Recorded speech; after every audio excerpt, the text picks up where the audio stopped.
He is Peter King, calling in right now from beautiful Anderson, Indiana, at Anderson University, home of the Indianapolis Colts for training camp. How are you, Peter? Skies are threatening here, Rich. How are they in L.A.? Well, there's not a thing threatening. The only thing, maybe traffic on the 405 threatens. That's all I know. You never know. Usual. You never know. So at any rate, so you speak to Andrew Luck yet? Mr. Moneybags himself? I did, yeah. The funniest thing he said, that TV show, The Man in the High Castle, the one about if Nazis ruled the United States? No. You ever heard of that one? No. Has Andrew? I think it's a Netflix show or whatever. But I asked him what his favorite TV show is, and he said The Man in the High Castle. And I said, this is one deep dude right here. You sure that's not a Stanford way of saying Game of Thrones, Peter? You never? No, that evidently that's not it. But no, I think Luck is.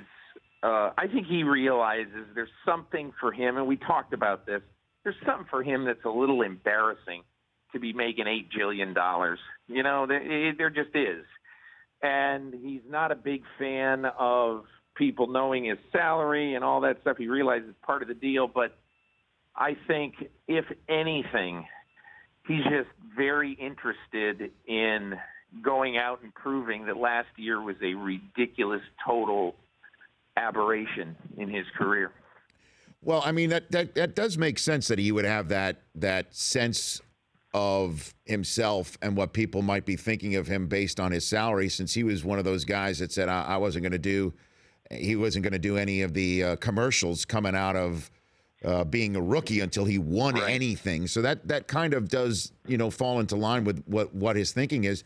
How, this is the wild card, I think, in the AFC, Peter, right? Because how the Colts may fare based with Luck coming back and now the Peytonless AFC and Brady being out for 4 weeks and Le'Veon Bell being out for who knows how long, the Colts could make some hay here and nobody's really paying attention in a way. I totally agree. I mean, a year ago, they were one of the picks. I mean, coming off the Deflategate postseason of the previous year. Yes. But and you're absolutely right. A lot really hasn't changed, other than Andrew Luck got the best center to come out in the draft in a couple of years. And Ryan Kelly, and now Ryan Kelly comes in, and to me, he will help this offense more than Philip Dorsett will help the offense.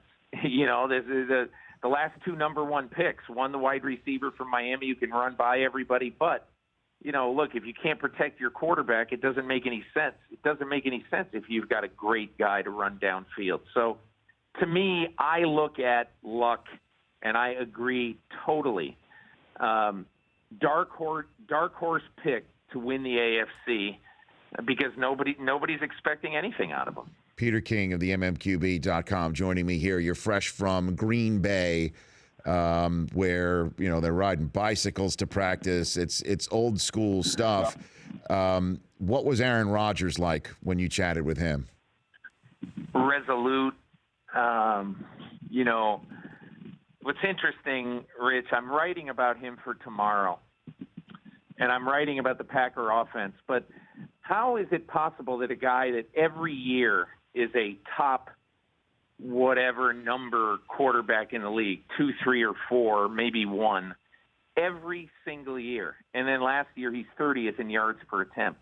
Last year he's 5 points off his career accuracy. It was just not a good year. And I think I walk away and talking to him, he basically is so resolute. I mean, he's changed his diet. He's come in washboard ab type guy, and he's just a different person physically right now. He's going to eat differently during the season. He said he just wanted to rebuild himself from the ground up, just to make sure that there are no excuses after this year. Rich, what's amazing to me? Go for it. The Green Bay Packers haven't been in the Super Bowl in 6 years. Think of how talented this team is and how great Aaron Rodgers is and all the weapons he has.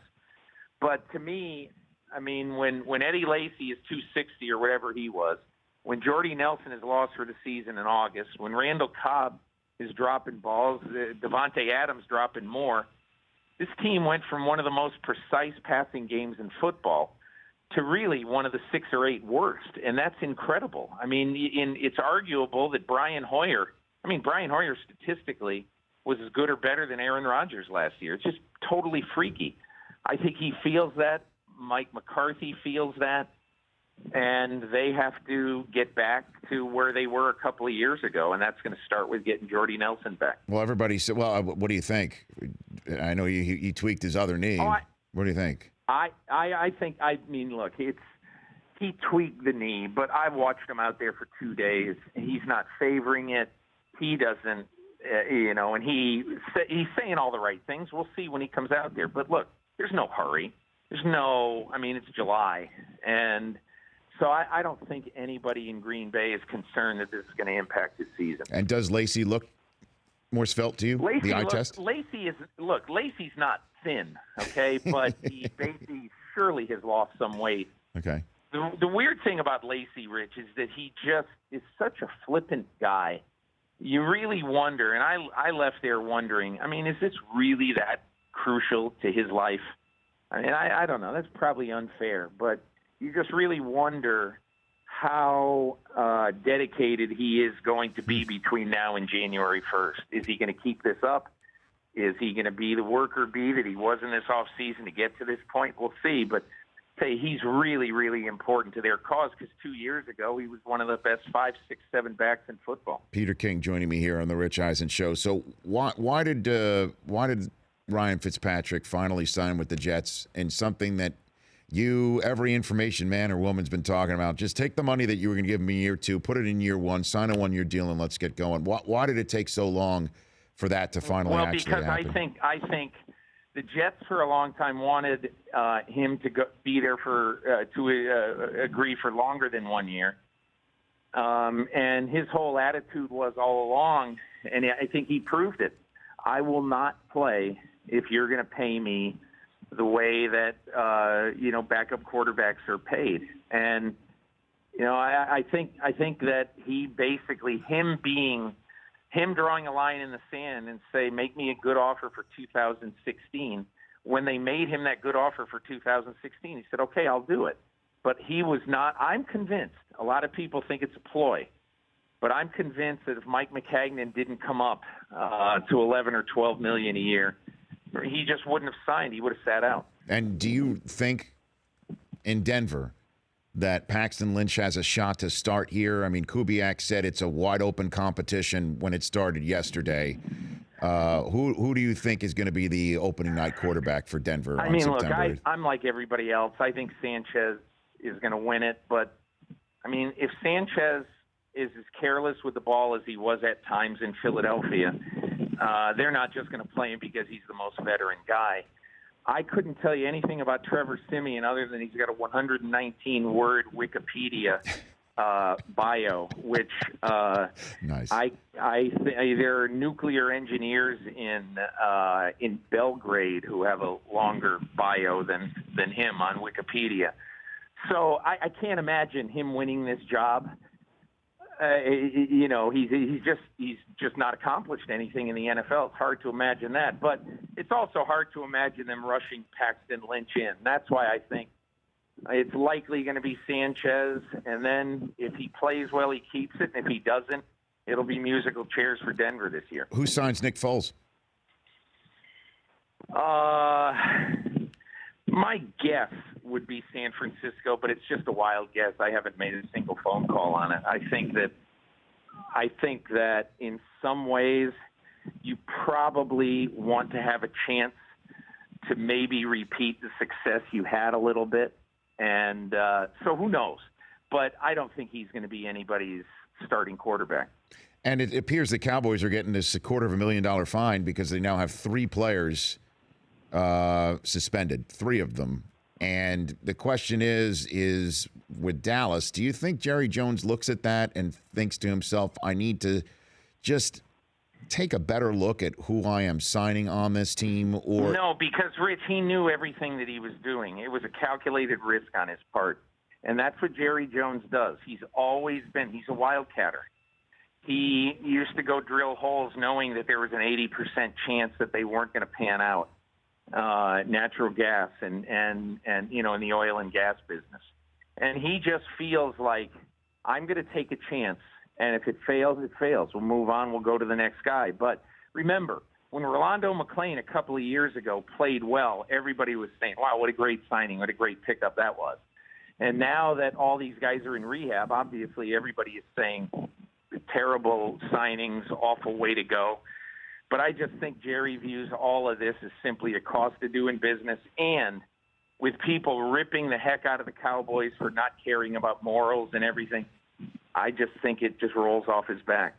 And that's the boom or the bust right there. Where are you heading to next? Where are you heading to next? I'm going to Foxborough on Saturday after this. Oh, is that right? Yeah. Oh, so basically Foxborough, you're on the 12 tour. Foxborough, Philly, Baltimore. We then go down the East Coast and then come back up through the Midwest and you're on the a lot of teams. You're on the 12 tour, Peter. You've got Aaron Rodgers, Luck. Now you got Brady, right? So yeah. What do you think? What type of Brady do you think you're going to find when you show up in Foxborough? What do you think? A taciturn Brady. Taciturn. A guy who is probably not going to be, and I have no idea what their media plan for him is or anything like that, but it's just going to be very strange because you're Bill Belichick, you're Josh McDaniels. You got to get some guy who's never played ready to play 4 games that you know that if you go 1-3, you might not even make the playoffs. So you have to wonder, Brady will want to take every snap, and you wonder what percentage of first unit snaps he'll take and how many Garoppolo will take. So it's going to be tough. But to me, if I'm the Patriots, happiest thing for me in this whole awful situation is that I got 3 games that no matter who my quarterback is, there's a very good chance I'm going to be favored to win. Not that that matters, but it just means that they open with Arizona. Anybody could lose that game. Yep. No matter who your quarterback is. But then if you've got Buffalo, Houston, and Miami, and I'm not saying they're easy wins. They're not. But every one of those games is winnable for either Tom Brady or Jimmy Garoppolo. And I had Matt Damon on the show the other day, Peter, and he said that a pissed-off Brady sitting out 4 games is good for Patriots. It's good for the long run. Let him sit out the 4 games and come back pissed and want to win that trophy. I agree. I mean, all I can say is this, that they go to Cleveland in week 5. And if I were the Cleveland Browns, I would just be looking at the NFL office and say, thanks for doing such a big favor for us and giving us Tom Brady in his return game. Well, hey, but they're getting Josh Gordon back that same game, and Josh Gordon gets to hang with the team. Brady doesn't during the suspension. Yeah. And in the Gordon thing, I always thought that all of those rules were dumb, especially for troubled people, to set them loose. Or people who have had a lot of troubles in their past, to set them loose for a month with no structure in their lives and no ability to have contact with the team. For somebody like Josh Gordon, you're saying, here, screw up again. I mean, it's smart for the NFL to say that Gordon can hang around the team. Peter, thanks for the time. Appreciate it. Travel safe. Will we see you in Canton? You're going to be in Canton, Ohio? Or are you going to just I won't be there, Rich. I'll miss it a lot. I always love that, but I've got too many things I have to do. Gotcha. Peter, travel safe. We'll chat before the season. I'll get your Super Bowl prediction if you don't mind.